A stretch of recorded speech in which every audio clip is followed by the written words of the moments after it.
formation lap has started. Hello everyone, it's Yorkie here and welcome to the channel for some Le Mans Ultimate gameplay where we're going to be driving the brand new GT3 cars that were released last week. This was an online race, I believe 20 odd minutes once the end of this short formation lap actually gets underway, and you can see we've qualified in P5. Pretty good race in the end, thoroughly enjoyed it, so I thought it would be one that is worth sharing as we are just preparing ourselves ready for the green light, trying to get a little bit of heat into the brakes. As we are currently sat on the pit speed limiter, just waiting for the green light to tick on over. The circuit is Algarve Portimao. Fantastic track, great for racing, thoroughly enjoyed it. It does need to be in more racing sims, I reckon. And here we are, just waiting for the green light. Green flag. And there it is, getting a pretty good reaction with the pit speed limiter, disengaging that compared to some of the other drivers around us. So you can see, closing up onto the back of the Ferraris, you come on the approach down towards turn 1, but we're going to have to play relatively cautious here. We have lost a position at the moment to the Ferrari that is here on our outside. They have managed to get on past us, was tucked right up on the rear wing of the Ferrari going through the first turn, and basically had to play it a little bit cautious. So we're going to slot into 6th position here, looking to the inside on this run down, and we're going to switch to the other side as the Ferrari in front of us trying to block our line on the approach to the hairpin. So I thought, well, if you're going to do that, I'm going to send it down the inside, and accidentally dropping down into neutral there at the apex. But we managed to make the move work, and we get ourselves back up into that 5th position. Not entirely sure what that Ferrari that we've just overtaken was thinking as they were blocking us, and they've now gone for a little bit of ascend here in this tight right-hander. Had to give them room, otherwise there would have been contact between the two of us, but we managed to get the drive coming off the exit of the turn and hold on to that position. So we're going to go defensive as we come over the crest here into the braking zone again, having a bit of a look down the inside, but kind of keep that door partially shut, and they think better of it and hold on to that position. But Ferrari behind being really aggressive here on this opening lap, and as you saw, blocking us on that back straight after turn 4. It's purely reactionary moves that they're actually doing, which is a little bit naughty, but still, we managed to send it up the inside and we got the position. But we have lost a little bit of ground to the cars up in front of us, as you can see, having to go a little bit defensive. So now it's going to be about getting our head down and seeing if we can close up onto P4 up in front of us. As you can see, 18 minutes remaining here in this race, so it is a 20-minute race. Trying to avoid that inside curb, coming down through that first corner. The second one there is pretty much flat out, and then into this tight hairpin of turn 3. Just hang tight on the exit there just to try and open up turn 4 as much as possible, and try and make sure that you actually keep it flat on the exit of the corner and onto the straight before the braking zone of this hairpin. And it's put quite a bit of steering lock in to really maximise the car's speed through the corner. You can use less steering lock to get through the turn, but going through to 180 degrees of steering rotation does just help to tuck the car in a little bit better whilst maintaining a little bit more speed. Now, as you can see, we have managed to gain about half a second or so on the Ferrari up in front, so we do have the pace over them, it looks like, in this early stage of the race. But obviously tyre wear will also be a factor as we go deeper into this race. It's not a massively long one, just a 20-minute sprint, as we've been saying, but as there are no pit stops in this race and tyre wear is switched on, that will be an element to keep an eye out for as we progress through this race. Coming into the final corner now, lifting off the throttle a little bit just to help tuck the nose in and not punish that front left tyre too much, as it does quite a lot of work here around this circuit. That said, it's a fantastic track. Really enjoy driving it with some quite nice challenges. When you get this first turn nailed and absolutely right, it really does make you feel a bit like a hero. Very rewarding. The only thing it's really missing is a tight chicane. Otherwise, the circuit's got a very nice flow to it. A couple of overtaking opportunities throughout the lap as well. does provide some good racing, so it's great to see it here in Le Mans Ultimate, but of course it featured in WEC calendar back in 2023, so that is the reason for this circuit being part of the sim. But yeah, these new GT3 cars, it's great to see the first half of them being implemented here in Le Mans Ultimate.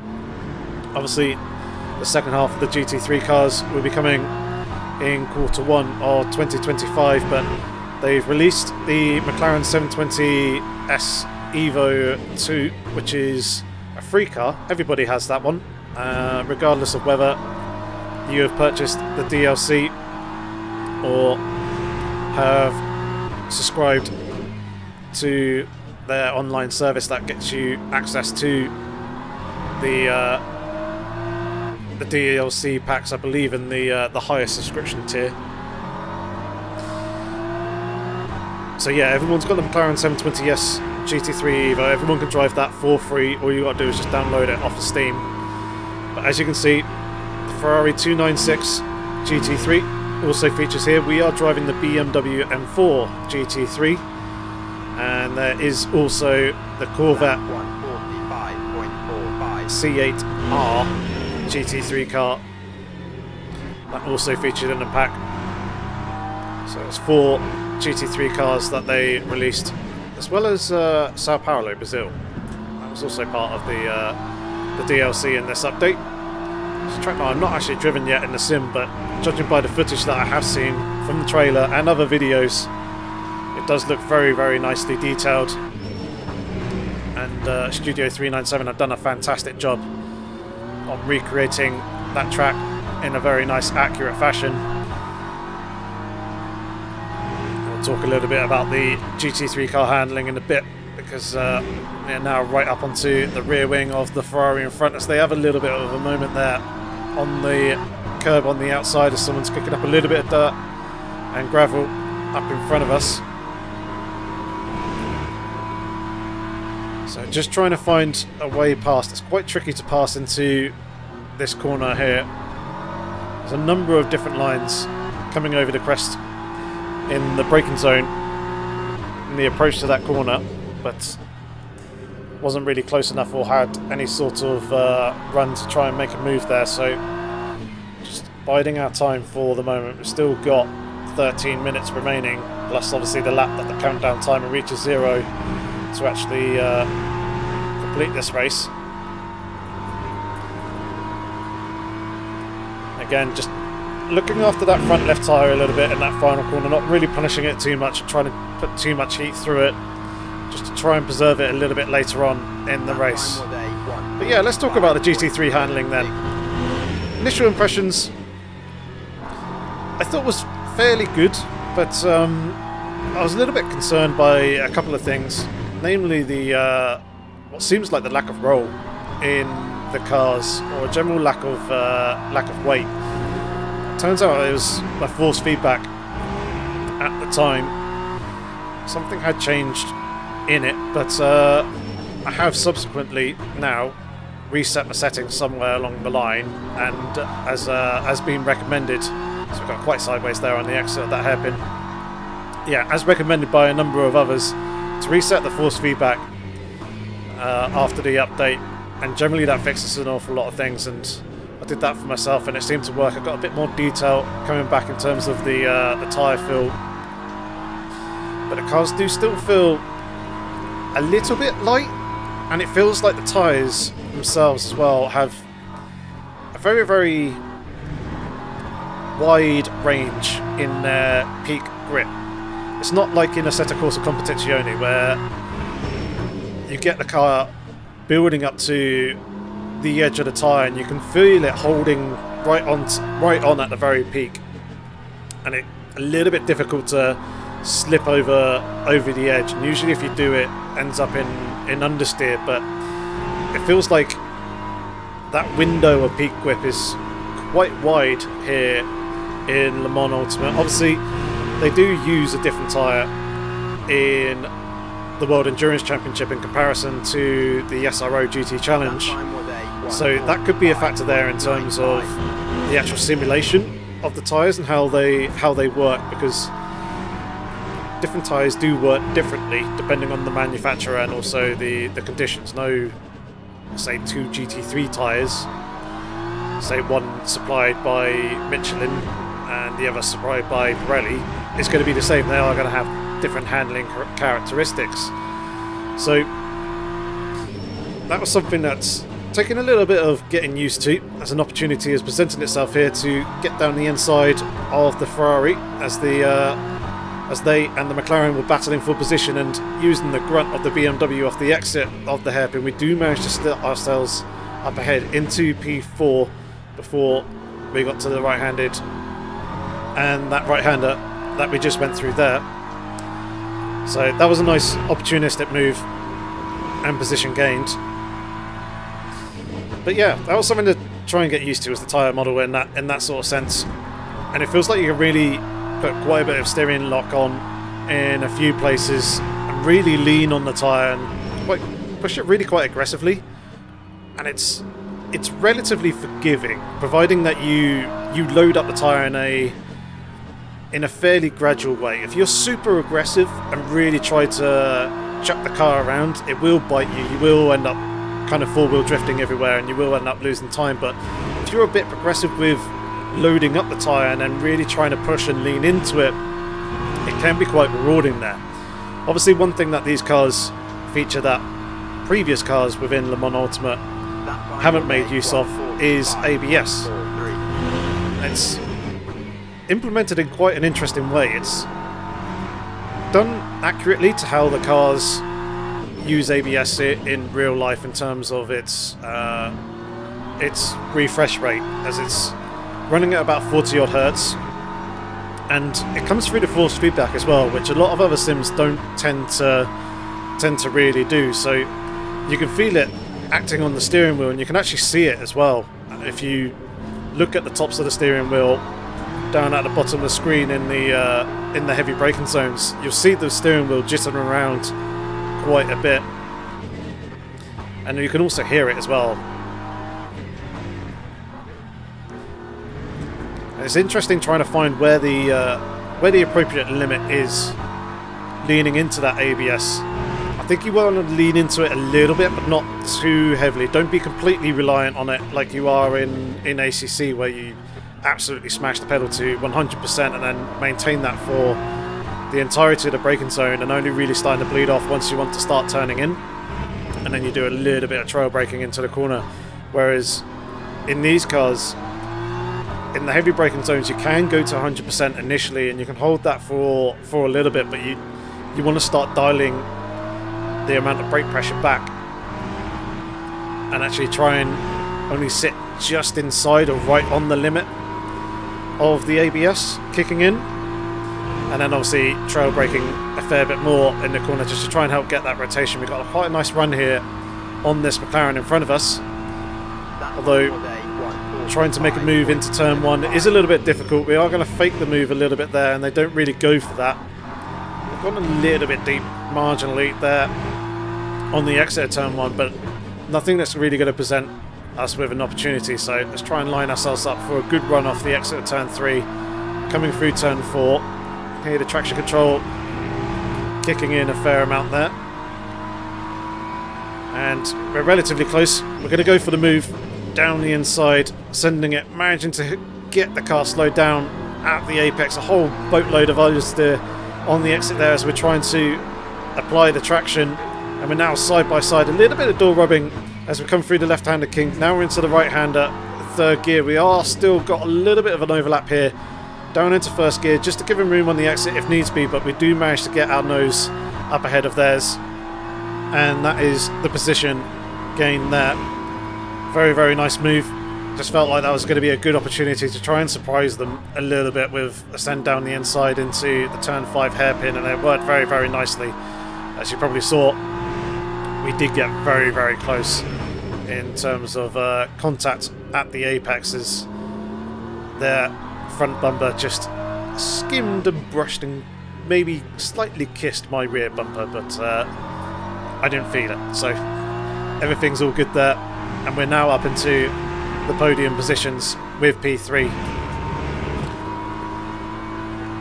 So yeah, I think overall the car's handling is represented really well. These GT3 cars are a lot of fun to drive. There are obviously, as I've been talking about here in this video, some differences compared to ACC, which is obviously known as the GT3 simulator, and I've been playing quite a lot of recently with the league racing that I'm doing. But although there are some slight differences, they're not hugely different cars to drive, and in both sims they are enjoyable in their own right. It's good to see that the different GT3 cars here in Le Mans Ultimate do have their own different handling characteristics, which is really nice to see. The BMW is really, really good on the brakes.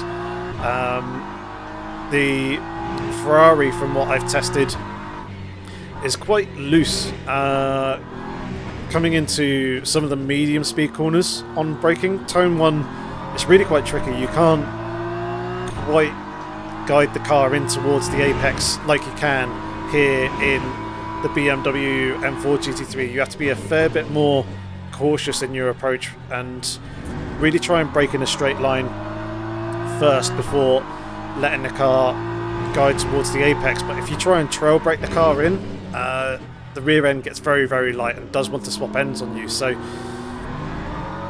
the different handling characteristics is very much present, and it's great to see. I have also tried the Corvette as well. Didn't really enjoy it all that much. Felt like a bit of an odd car to drive. The gear ratios seemed a little bit off compared to some of the other cars. The gear ratios here in the BMW feel a little bit longer than the other cars. But generally I like the way that front engine cars actually drive, so I lean towards the BMW. It feels pretty stable, but as you can see, if you push it a little bit too hard, especially when getting on power on the exit, as the car in front of us really launches itself over that inside curb in turn 1, and that's going to be presented us with an opportunity to go down the inside coming into turn 3, and we do manage to make the move stick, kind of parking the car on the apex a little bit just to secure that position and get a nice run coming through turn 4. So that was an opportunity there that we took with both hands, and we're now up into second place. We've just got to try and hold it as best we can. Again, putting quite a bit of steering lock in on the slow corners, trying to maintain the speed and try and hold on to the position. But yeah, the one car that I haven't tried yet is actually the McLaren 720S Evo 2 GT3. That's the free car that I haven't actually tried out. But as I was saying, the representation and the diversity of the cars, it's very, very well done. Sounds are all great, as we've got a car spinning off in front of us there, but it was the back marker, it wasn't the race leader. 3 seconds up the road, it's going to be quite the challenge to close that gap down in the remaining 2 minutes and 40 odd seconds. So yeah, the guys at Studio 397 have done an absolutely fantastic job implementing these cars in, as well as some of the other features that they have brought in to the sim. I have bought myself the middle tier in the subscription because I do have I think the 2024 season pass, so I'll be getting this year's DLC included in that, but it'll allow me to do the online championships, which I'll be covering here on the channel, and doing some races in the future when they go live,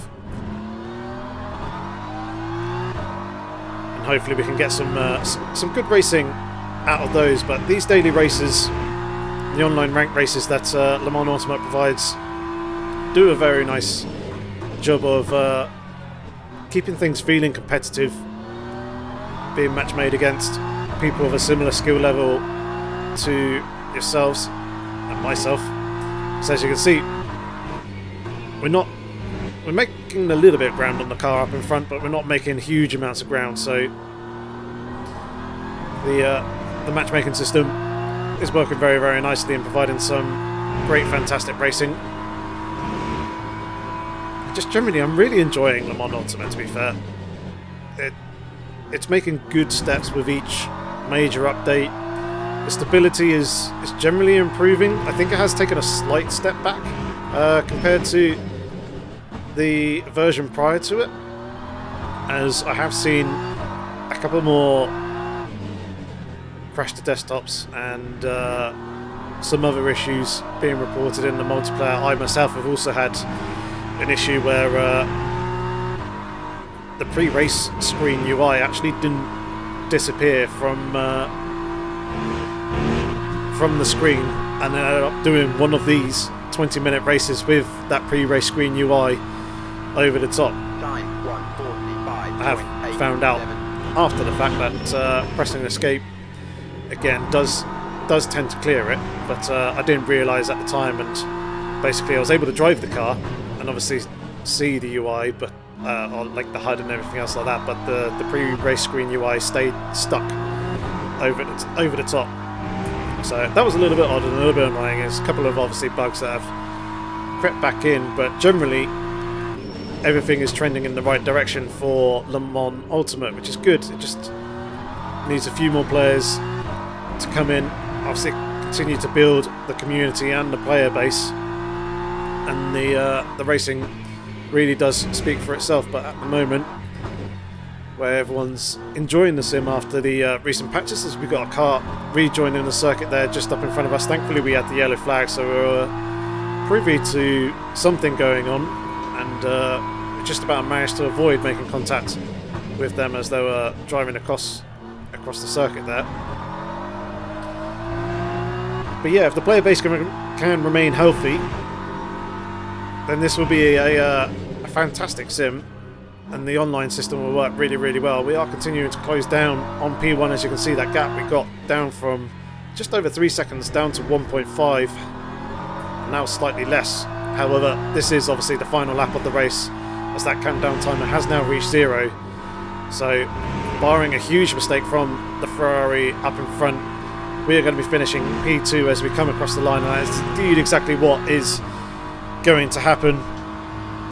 But that was a pretty fun and enjoyable race with some nice battles, and really enjoyed the GT3 content. Let us know down in the comments section below what you think of a Le Mans Ultimate and these new GT3 cars, and hopefully you enjoyed the video. Please leave a like if you did, and consider subscribing to the channel. And until the next one, thanks for watching. Take care.